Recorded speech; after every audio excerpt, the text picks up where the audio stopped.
চারিদিকে ঘেরা আমার এক ফালি গ্রামের মতো সুন্দর ছাদ বাগান। আমার ছাদ বাগান আমার শান্তির জায়গা। হাই গাইস, আসসালামু আলাইকুম, welcome my hobby house blog channel. আমি জ্যোতি, আজকে আরো একটা নতুন ভিডিও নিয়ে তোমাদের কাছে চলে এসেছি। আজকের ভিডিওটা শুরু করছি সকালের নাস্তা থেকে। আজকে আর অন্য কিছু না, আজকে আর পরোটা না, আজকে একটু শুকনো রুটি করছি। যে আটাতে খাবার সোটা দিয়ে যে রুটিটা করা হয় ওই তান্দুরির মতো অনেকটা লাগে, তবে তান্দুরি না, তোমরা কেউ হেসো না।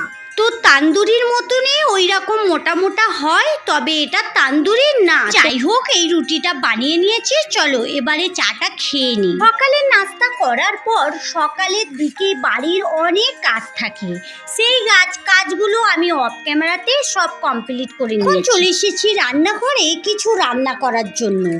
আর এখানে আমি সব কিছু কিন্তু রেডি করেই নিয়েছি আজকে রান্না করব বলে। যে আলু ভাজি করব তার জন্য উচ্ছেতে একটু নুন মাখিয়ে রেখে দিলাম, আর এখানে একটু কাঁচা লঙ্কা, পেঁয়াজ, বেগুন, আলু কুচি, আর এখানে নিয়ে নিয়েছি ডিম। থেকে সব কিছু কাটাকুটি করে নিয়েছি, এখন সবগুলো খুব ভালো করে ধুয়ে নেব। এদিকে ধোয়াধুয়ি সব হয়ে গেছে, ওদিকে ডালটা বসিয়ে দিই। আচ্ছা, তোমরা কে বলো তো আমার মতো আছো, সকালে উঠে কি রান্না করব এটাই ভাবতে হয়। আমার মতো সব মেয়েদেরই একই ভাবনা। বাড়িতে সমস্ত কিছু থাকা সত্ত্বেও মনে হয় আজকে কি রান্না করব। আমার তো মনে হয় প্রতিদিন সকালে কেউ যদি রান্নার রেসিপিটা একটা বলে দেয় তাহলে সেই অনুযায়ী রান্না করা যায়। কারণ কোন রান্নাটা করব, কোন রান্নাটা সবাই খেতে ভালোবাসবে, আবার কোন রান্নাটা করলে অনেক সুবিধে হবে সেটাই ভাবা হয়। তোমাদেরও কি এরকমটা হয়? আচ্ছা, আমাকে কমেন্ট বক্সে জানাবে তো কার কার এরকম মনে হয় সকালে উঠে আজকে কি রান্না করব। তো যাই হোক, তোমাদের সঙ্গে কথা বলতে বলতে এদিকে আমি রান্না কিন্তু বসিয়ে দিয়েছি। আর তোমরা তো সবাই জানো আমি প্রতিদিন 3টে চুলোতে রান্না করি, রান্নাটা কিন্তু খুব তাড়াতাড়িও হয়ে যায়। একদিকে বসিয়েছি ডাল, একদিকে ডিম রান্না করার জন্য পেঁয়াজ কষা করছি, আর একদিকে বেগুন ভাজা করব। যে দেখো, কথা বলতে বলতে আমি বলতেই ভুলে গেছি আজকে আমি কি রান্না করছি। চলো তোমাদের একটু বলি আজকে কি রান্না করছি। ওদিকে হচ্ছে ডাল চচ্চড়ি টমেটো দিয়ে, আর এখানে হবে মানে ডিমের কোরমা, আর এদিকে হচ্ছে গোল গোল করে বেগুন ভাজা, আর ওদিকে করব উচ্ছে আলু ভাজা। তো আজকে এই একটু ভাজা পোড়াই হবে, শুকনো শুকনো খাবার। নেক্সট আমি বেগুনটা ভাজা করতে দিয়ে দিয়েছি, বেগুনটা হয়ে গেলে উচ্ছে আলু ভাজাটা ইন্ডাকশানেই বসিয়ে দেব। আর ওদিকে দুটো চুলোতে তো দুটো রান্না হচ্ছে, তোমরা সবাই দেখতেই পাচ্ছ।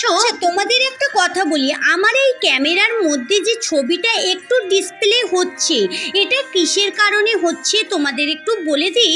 আমার ওই রান্নাঘরের ওই পাশটায় একটা জানালা আছে, যখন জানালা থেকে আলোটা ক্যামেরার মধ্যে এসে পড়ছে তখনই কিন্তু কালারটা একটু ডিফারেন্স হচ্ছে। তোমরা কিন্তু কেউ কিছু মনে করো না, একটু অ্যাডজাস্ট করে নিও। দেখো বন্ধুরা, আমি তোমাদের সঙ্গে কথা বলতে বলতে এদিকে আমার বেগুনটাও ভাজা হয়ে গেছে, আর উচ্ছেটা একটু তেতো তেতো ভাব থাকে, তো প্রথমে উচ্ছেটা একটু মশলা দিয়ে কষিয়ে নিয়েছি, তারপরে পেঁয়াজ কুচি আলু কুচি দিয়ে খুব ভালো করে কষিয়ে নিচ্ছি। এতে কিন্তু দুটো কাঁচা লঙ্কাও চিড়ে দিয়ে দিয়েছি, তাহলে খেতে অনেক ভালো লাগবে। এখানে দেখো বন্ধুরা, আমি ডিম পোচ কোরমা করব, তার জন্যে প্রথমে মশলা দিয়ে পেঁয়াজটা কষিয়ে নিয়েছি, তারপরে এখানে মশলার উপরেই যখন পেঁয়াজটা একটু গলে গিয়েছে তখন কিন্তু ডিমগুলো এইভাবে ভেঙে দিয়ে আমি উপর থেকে চাপা দিয়ে দেব, যখন পর খুলবো। আর এদিকে দেখো, আমি যখন ডিম রান্না করি ডিমের খোসাগুলো কিন্তু ফেলি না, আমি ডিমের খোসাগুলো এই এক জায়গায় সবসময় জড়ো করে রেখে দিই। যখন অনেকগুলো হয় এগুলো কিন্তু আমি গুঁড়ো করে গাছের গোড়াতে দিই, তাই আমার ব্যালকনিতে রেখে দিলাম। কি কেউ ডিমের খোসা এইভাবে রেখে দাও? আমি কিন্তু ডিমের খোসা, চায়ের পাতি সবগুলো কিন্তু এক জায়গায় করে রেখে দিই, যখন অনেকগুলো একসঙ্গে হবে তখন সেগুলোকে আমি প্রিপারেশন করে আমি গাছের গোড়াতে দিয়ে সার হিসেবে ব্যবহার করি। এদিকে দেখো বন্ধুরা, তোমাদের সাথে কথা বলতে বলতে আমার রান্না কিন্তু প্রায় শেষের পথে, তার জন্যেই রান্নাঘরটা একটু চারিদিকে সব জিনিসপত্র রান্না করেছি সব ছড়িয়ে ছিটে আছে, তো সেগুলোই ততক্ষণ গুছাচ্ছি। এদিকে দেখো, রান্না করতে করতে ওদিকে গুছিয়ে নিয়েছি সব কিছু কিন্তু গুছানো কমপ্লিট, রান্নাঘর পরিষ্কার করা হয়ে গেছে। এদিকে দেখো আমি টেবিলে খাবার দিয়ে দিয়েছি, মেয়ে আর ছেলে খাবে, তারপরে আমি হাসবেন্ড একটু পরে খাবো। আর আজকে রান্না কিন্তু অনেক কিছুই হয়েছে। এখন চলে এসেছি 5টা বাজে, রান্নাঘরে একটু চা করব। আর তোমরা তো সবাই জানো আমি বৈকাল বেলায় একটু চা খেয়ে চলে যাই ছাদে, তার জন্য ইন্ডাকশানে একটু চা বসিয়ে দিয়েছি। আর চায়ের পানিটা ফুটে গেলে চা চিনি সব কিছু দিয়ে চাটা করে নেব। গরম হোক বা শীত, যাদের চায়ের নেশা তাদের তো একটু চাটাই চাই। চা না হলে কোনো কাজেই মন লাগে না, আর কিছু ভালোও লাগে না। চলো এদিকে চা খেয়ে চলে যাব আমি ছাদে। এখন আমি চলে যাচ্ছি ছাদের উপরে, আর ছাদে গিয়ে তোমাদের আজকের আমার গাছগুলো দেখাবো। এখানে প্রথমেই দেখো কিছু মাটি রেখে দিয়েছি, আজকে গাছ বসাবো বলে। আর কালকে রাতে প্রচণ্ড ঝড় হয়েছিল, তার জন্য দেখতে পাচ্ছ আমার অ্যালোভেরা গাছগুলো পড়ে গেছে। আর এখানে পুদিনা গাছটা যেন তেমন ভালো হচ্ছেই না। বন্ধুরা তোমাদের একটা দুঃখের বিষয় শোনাচ্ছি, এই টবটাই আমি পদ্ম ফুল গাছ বসিয়েছিলাম, দেখো গাছটা মারা গিয়েছে। কিভাবে মারা গেল?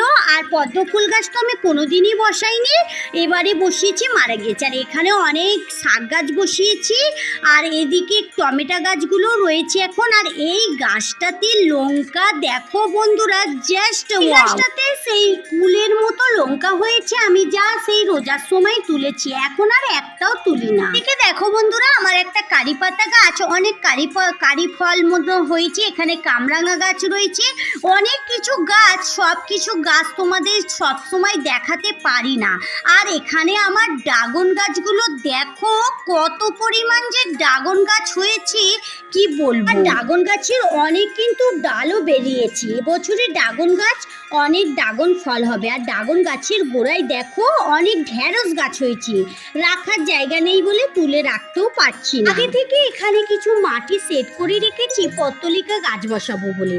এখানে একটা পত্তলিকা গাছের স্ট্যান্ড করে রেখেছি, এই গাছগুলো তেমন জোর নেই, তাই এখান থেকে ভেঙে ভেঙে ওখানে একটু বসিয়ে দেব। আর এই গাছগুলো দেখো অনেক লম্বা হয়ে গেছে কিন্তু ফুল হয় না। পত্তলিকা গাছ যত ভেঙে ভেঙে বসাবে তত কিন্তু ফুল হবে। আর আমি ভাবছি আমার ছাদ বাগানে পত্তলিকা গাছকে ভরিয়ে দেব। কিছু এমন গাছ আছে আমার ছাদ বাগানে কিন্তু ভর্তি, যেমন অ্যালোভেরা গাছ, ড্রাগন গাছ, নয়নতারা গাছ, পত্তলিকা গাছ, আর ওদিকে পাথরকুচি গাছ, আরও কিছু গাছ রয়েছে, সবগুলোর নাম আমার মনে পড়ছে না। হ্যাঁ, ঢেঁড়স গাছ ছাদ বাগানে প্রত্যেকটা জায়গাতেই দেখতে পাচ্ছি। বলে বন্ধুরা চলো আজকের মতো ভিডিও এই পর্যন্তই, দেখা হচ্ছে নতুন কোনো ভিডিওর সঙ্গে। ভালো থেকো, সুস্থ থেকো, সাবধানে।